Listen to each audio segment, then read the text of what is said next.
we're gonna seize the day. We got some crazy games to play today. Game Away!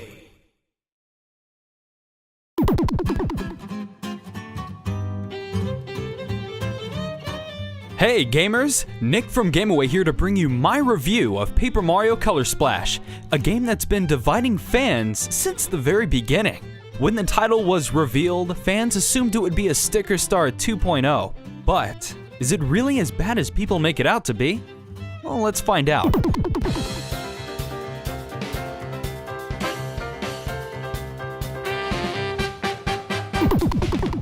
Nintendo has been in a transformative state this console generation, with many of the recent games getting lukewarm to outright cold reception from fans and critics alike. With the Paper Mario series, fans have been riding an emotional roller coaster since the Wii iteration as it started to become a guinea pig for experimentation. The most notorious being Sticker Star, which was on the Nintendo 3DS for the lack of RPG elements and partners, among other problems. It took the foundation of this RPG series and kind of threw it out the window for a more thematic action platformer that had little to no storyline. In short, Paper Mario Color Splash takes a step in the right direction by bringing some RPG elements while keeping the action-adventure elements. The basic plot is a bit paper thin, but the lively characters inhabiting Prism Island make it unlike anything Sticker Star accomplished. The story begins on a stormy night when two hooded figures approach Mario's house to tell him a tale of woes. All of the color has been drained from Prism Island and the paint stars have disappeared. This time, Mario is equipped with a talking paint can sidekick named Huey to restore the color. Paint-like mechanics are coded throughout the entire game and are the center for everything. Battles require item cards, called battle cards, which are powered up with paint. You use your new paint hammer to fill in every colorless spot, toad, or anything that may need a makeover. The paint hammer is also crucial to solving puzzles. And as for the lively characters, the script is really well written with the legendary quippy Paper Mario humor still intact. Every character has been fleshed out to have very distinct personality traits, even though the cast consists of mainly Toads and Shy Guys. But there are other Mario characters that are thrown into the mix as well, so it seems Nintendo wanted to use existing Mario characters instead of creating new ones this time around, which I think is appropriate for this type of title. What kept me most interested wasn't the typical trope that leads to Peach getting kidnapped once again, it was the individual stories and distinct personalities of each character throughout. Whether I was excavating a huge fossil with toads, watching a Birdo live concert, or even answering questions in an underwater game show, I was impressed with the amount of depth and care that went into each little character. It doesn't even matter that there isn't a huge diversity in characters. What matters is that the writing is completely on point for the characters that are included. Jokes consist of mainly puns, one-liners, and reference to other games and films. Audio cues lend to the many jokes that are one of my favorite aspects about this game. Characters break the fourth wall numerous times as well with situational commentary. Top comedy, folks! Nintendo even manages to throw in certain types of innuendo.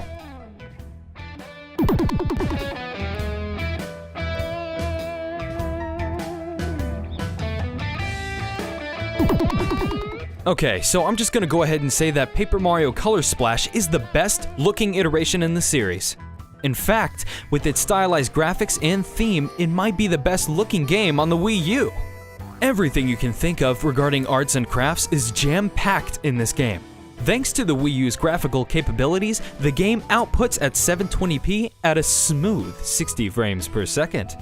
There were a few tiny slowdowns throughout, but Nintendo was able to achieve a very thematic game here.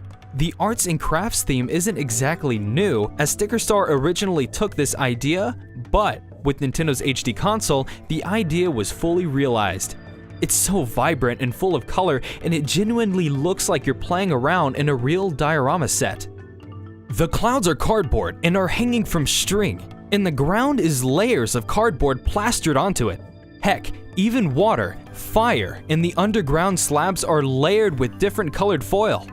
Intelligent Systems, the developer, even plays with how the enemies are affected by the artistic surroundings, such as the running of colors on wet characters so it looks like a droopy watercolored paint job.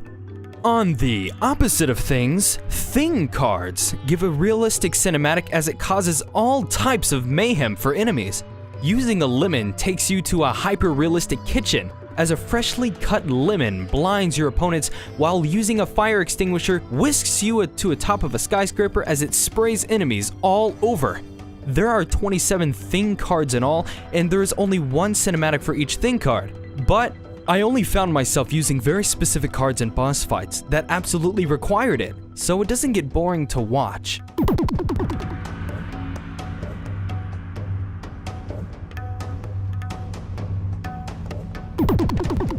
With Sticker Star, battles were a drag and didn't offer anything and failed to give reasons for battles. The missing level up system failed to give reasons for battles, but Color Splash makes some much needed tweaks that make battling waves of enemies worth your time and battle cards. While there is no traditional level up system in Color Splash like in other games, there lies a simple experience system where the more you battle, the more you can increase your paint storage. As you progress, you also earn upgrades that increase your health and the amount of cards you can hold. Thing cards are back from Sticker Star, and not only will you need them in battle to take on seriously powerful foes, you'll use them to solve puzzles.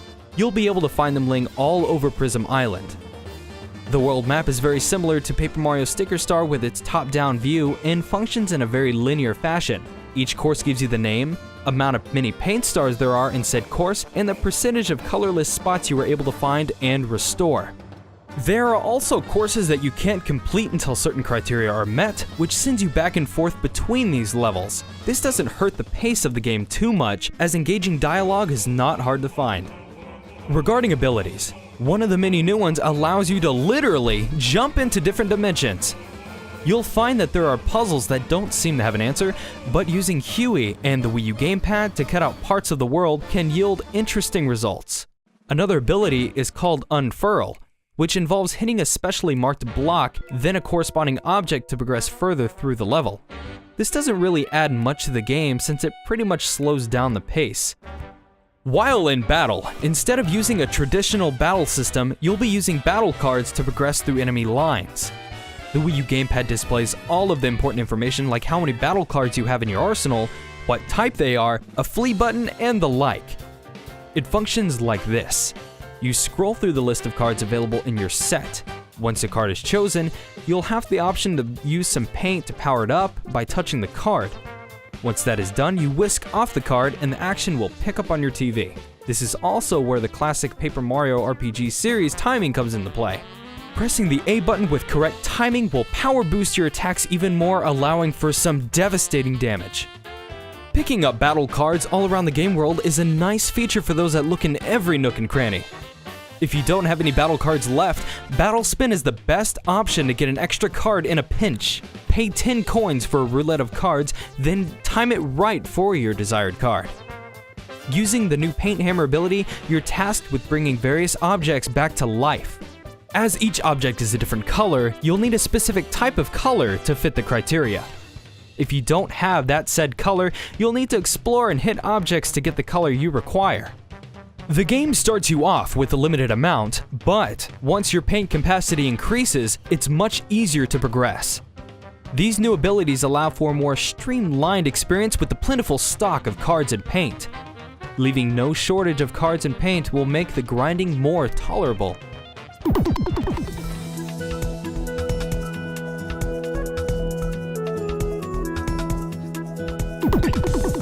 Not only does Color Splash have great visuals, it has a wonderfully orchestrated and stylized compositions to match. With both unique musical tracks and classic Mario-inspired tunes from classic games mixed in, the original compositions are well done and catchy. Each track is perfectly accompanied by the theme of a specific level and went with different styles of instruments. For example, listen to this.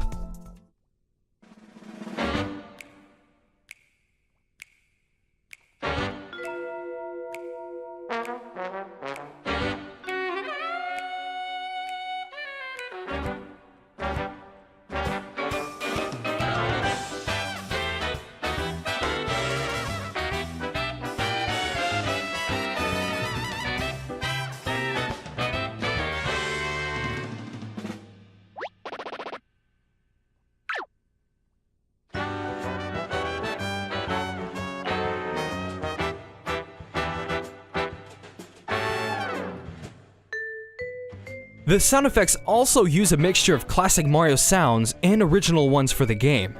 Each jump, hammer strike, and chatter sounds are all nice to hear and fit the papercraft theme of Color Splash. Okay, so one of my favorite parts of the game is when you get to see Birdo ride on a crescent moon while her various backup dancers keep to the beat. It was absolutely wonderful and I laughed quite a bit during that scene. Stuff like this are sprinkled around the entire game and I can't wait for you to experience them. Oh, the age-old question. Should you play this game? Yes! Paper Mario Color Splash is a beautiful game whose colorful everything, clever and hilarious writing will touch your heart deeply buried underneath that Nintendo nostalgia. I love Thousand Year Old Door too, but this game is great, just play it. Stop watching and go buy it right now! Right now! Now! Hey, thanks for watching my review of Paper Mario Color Splash for the Wii U. If you haven't already, go ahead and buy this game. It's really good. You should buy it. That's it. That's really all I got so far. Oh, and if you really liked my review, tell me how I did. You know, leave a comment. Maybe share our stuff on Facebook, Twitter, things like that. It's pretty cool if you did. I'd love you forever. Make sweet loves to yous. There's so many things I gotta tell you in so little time, so message me or something, you know, get in contact with us, Game Away. Have a good holiday, whatever it is, Hanukkah, Jesus, whatever.